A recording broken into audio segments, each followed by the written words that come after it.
Hey guys, today is October 17th.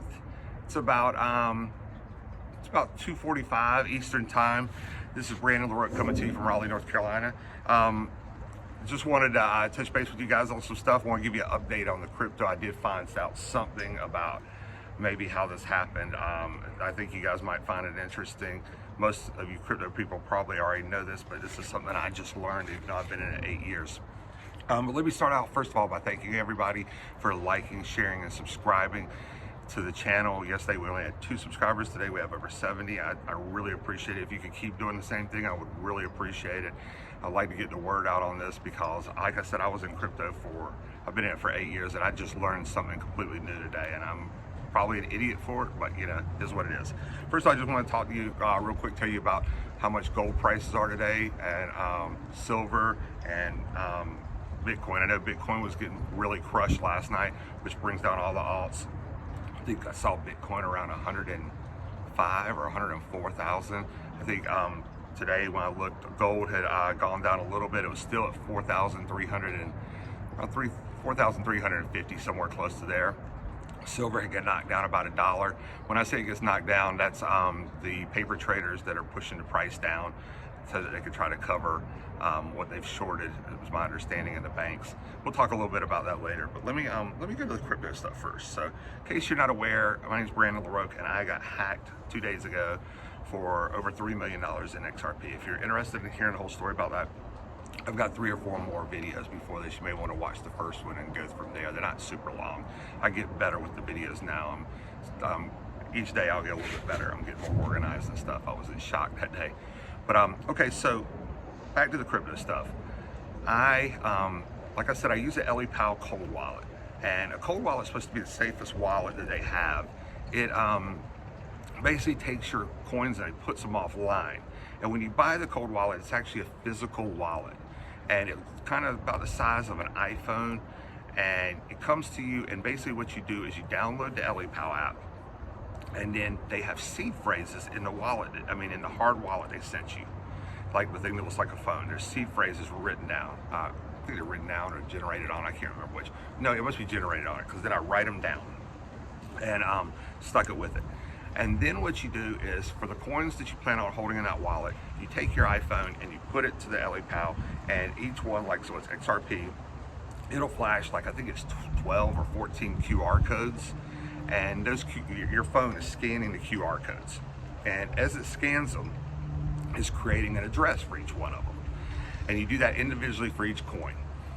Then you, on your Ellie Powell wallet, on your app, the actual app that you use on your phone or your iPad, you type in your seed phrases and create a password, and that's what connects you to the hard wallet that's supposed to be offline. Well, I've been using this for at least 5 years, the Ellie Powell wallet, maybe a little bit longer. And I was unaware that apparently on the Ellie Powell wallet there is a cold wallet and a hot wallet. And I just learned this last night because I got an email back from Ellie Powell, and they said, hey, are you using a cold wallet or a hot wallet? And then it says in parentheses, cold wallet has a blue background, hot wallet has an orange background. I didn't know there were 2 wallets. So of course I looked on my phone. I have a blue background and it says my total, and on my iPad I have an orange background and it says my total, but the totals match. So I just thought one was a blue background and one was orange. I never even thought twice about it. So apparently on my iPad I have had all my coins on a hot wallet. I didn't know this, and the only thing I can figure is, I thought that the day I was talking about when I was driving through Dairy Queen and my screen flashed, I thought the screen was orange that day. And I'm wondering if when I buy XRP and I send it to that wallet, if I'm sending it to my hot wallet, and every time I have to take it off the hot wallet, send it to the cold wallet. And then if you want to send it off the cold wallet, you have to send it to the hot wallet. I was unaware of this. I didn't know there was a hot wallet. I just thought that basically, I thought that when you bought the cold wallet, your seed phrase, that made your seed phrases safe, that made your password safe, that made your private keys safe, so nobody could hack it. And you were just able to see it on the app, because you can see all this stuff on the blockchain, so I thought you could see it on the app too. apparently I was an idiot and didn't realize this. After I saw this, I went on Reddit and typed in Ellie Powell hot wallet hack, and it had just happened to 3 other people in September 1st of this year, so like about a little over a month ago. One of them had been hacked for 10 Bitcoin, which was over $1 million. Another one had been hacked for about 15 Bitcoin, $1.5 million, and the third one had 35 Bitcoin stolen, $3.5 million. So if you're in crypto, this is something you really need to understand, because that's brutal. I feel like an idiot for not knowing that, but I didn't know. I thought I was just buying a cold wallet. I didn't know it had a cold and a hot wallet. I thought a hot wallet was when you downloaded an app off the Apple Store, like I did with Ellie Powell. I understand that, but I just thought it was just the app off of the thing. Like when you get Coinbase, like you get Coinbase app, that's a hot wallet. I knew that. If you get the Uphold app, that's a hot wallet. I understand those things. Or Binance app, whatever, that's a hot wallet. I didn't realize that this was a hot wallet and a cold wallet. And that's my own fault, you know, so whatever. It is what it is. I just thought I'd give you guys an update on that. I also wanted to talk a little bit. I didn't really know the difference between seed phrases and private keys. I knew the seed phrases what they were, but I didn't realize the private keys were the things that were individual for each token. I told you guys about the source tag.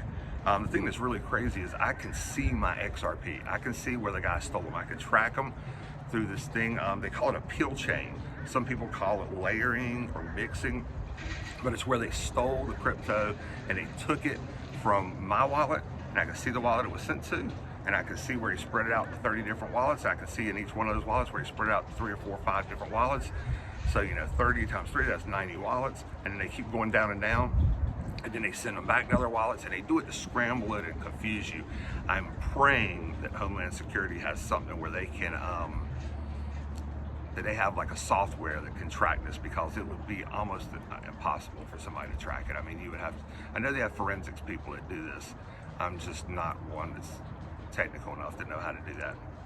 These are just some things I thought you guys should know, because it is brutal to watch this. I did, when I talked to the guy, that was tasked with Homeland Security yesterday, he did tell me they do this thing called spider webbing, and it's like they send it out to all these different wallets, and he said sometimes they'll liquidate it, but then they'll usually bring it back to one wallet. So he said if they do that, that's a good sign, but I'm not super hopeful on it, but you know, it is what it is. I've got a lot of other things to talk about. I'm going to save some of them for the video later today. But I do want to talk about a little bit about gold and silver. Yesterday, I don't know if you guys watched, but gold and silver went through the roof. I mean, it was nuts. Like, I think gold went, if it didn't hit 4,400, it was close. And silver hit over 54, I think it was 54.50 an ounce. I mean, I think like 9 months ago, silver was like 30 something dollars, like low 30s. You know, I talked yesterday about how this exact same thing happened. I mean, we're not as far into it yet, but this exact same thing happened in Weimar, Germany, and in the 1920s. And a lot of people, you know, gold shot up and people sold their gold, and then gold just kept going and going and going, and the people were stuck with like worthless fiat. Fiat is, you know, what we use now is dollars, cash. It's just an instrument of debt. It's a promissory note. Like, for example, I don't know how many people know this, but I know business, unfortunately, I do know some of this stuff, because I don't know if you know, but when you deposit cash, do you know that they charge you to deposit cash? Do you know that they charge you to take cash out? I mean, every month I used to get like a currency fee for taking cash out. I always, when I was growing up, I always thought that when you put cash in the banks wanted you to put cash in there, because they wanted to be able to take your cash and lend it out to other people. It just blows my mind that now that you get charged for it, they actually don't want it. I go into the bank, and people at my bank are really great. They're nice people, and they, but there's usually 1 or 2 tellers. There's usually 1 banker at most, but there's never any customers there. I mean, it's really crazy. I don't even know how the branches stay open anymore. Before the pandemic, I'd go there and there'd be line, you know, 14, 15 people almost to the door, sometimes out the door. But now there's no one there. There's no one there getting loans. There's just people there, usually getting a notary or opening a new account or something, but there's never anybody there. It's really odd. I don't know how the banks stay afloat like that. But back to that Weimar Germany thing, I had heard something a while back that I thought was really interesting that talks about, I heard this from Lynette Zhang. If you haven't seen her, you should go watch her. She's been in the business. I think she said she started like the same week that the stock market crashed in like 1971 or 72. It was right when when we switched over, the last time we had a kind of like a monetary reset basically. And most people didn't even know it's the time when we took like your notes used to say gold certificate and silver certificate. And now then they just went to, you know, a promissory note from the federal government. She's very, very smart. She is in the gold and silver industry. She had said that in Weimar Germany, if you held 25 ounces of gold during hyperinflation, you could buy a city block with all the buildings on it. That's unbelievable to think about.